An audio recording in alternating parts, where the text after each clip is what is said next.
আজকে শোনাবো সেই মানুষটির কথা যিনি ফাদার্স ডে মাদার্স ডে বলে কিছুই জানতেন না। আজকে শোনাবো সেই মানুষটির কথা যিনি অভাবের দিনে আধখানা ডিমও শেয়ার করে খেয়েছিলেন। সেই মানুষটি আর কেউ নয়, রাহুল অরুণোদয় ব্যানার্জি। তিনি যে ওনার ছেলেকে শেষ চিঠিটা লিখেছিলেন, সেই লেখা চিঠিটা যেন আমার কানে বারবার বাজে। শুধু মনে হয় উনি বলছেন, আমি যেন শুনতে পাচ্ছি। তো আজ মনে হলো সেই চিঠিটাই পাঠ করি, আপনারা শুনে বলবেন কেমন লাগলো। পুত্র সহজকে লেখা রাহুল অরুণোদয় ব্যানার্জির শেষ চিঠি। এই চিঠিটা আজকে ফাদার্স ডে বলে লিখতে বসা।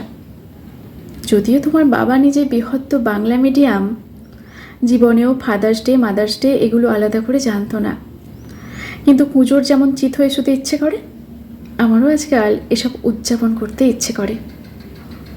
আসলে কিছুই না, তোমাকে কাছে পাওয়ার অজুহাত।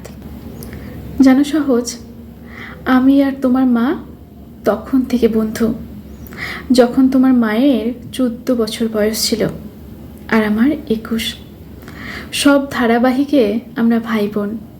যেহেতু ছোট, তাই অন্যদের ছেড়ে শেষে আমাদের শট নেওয়া হতো, আর আমরা দুজন সেটের কোনায় বসে আড্ডা মেরে যেতাম।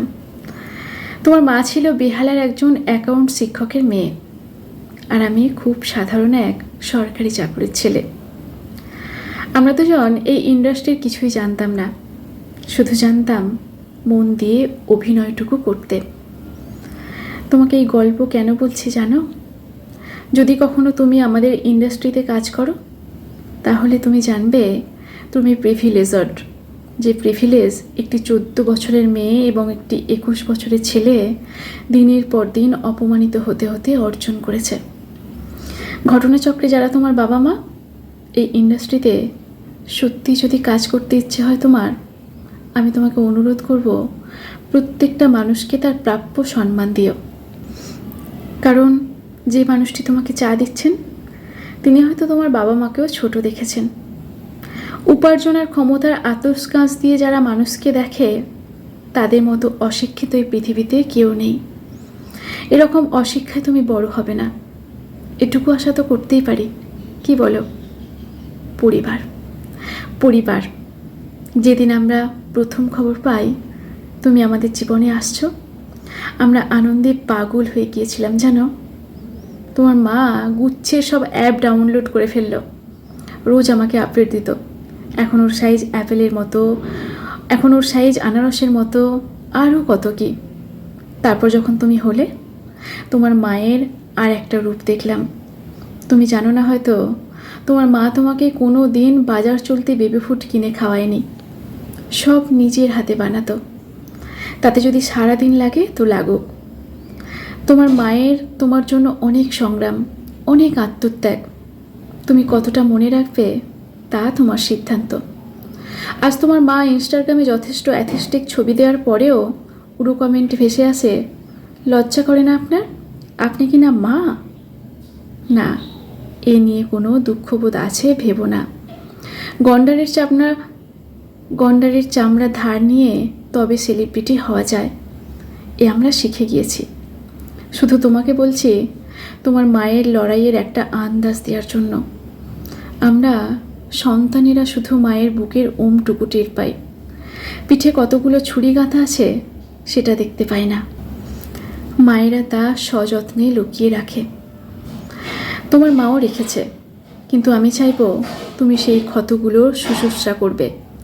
মায়ের পিঠের ছুরিগুলো যদি সরাতে না পারো, তোমার একটু আদরই মায়ের জন্য যথেষ্ট হবে। রাহুল, প্রিয়াঙ্কা এবং সহজ।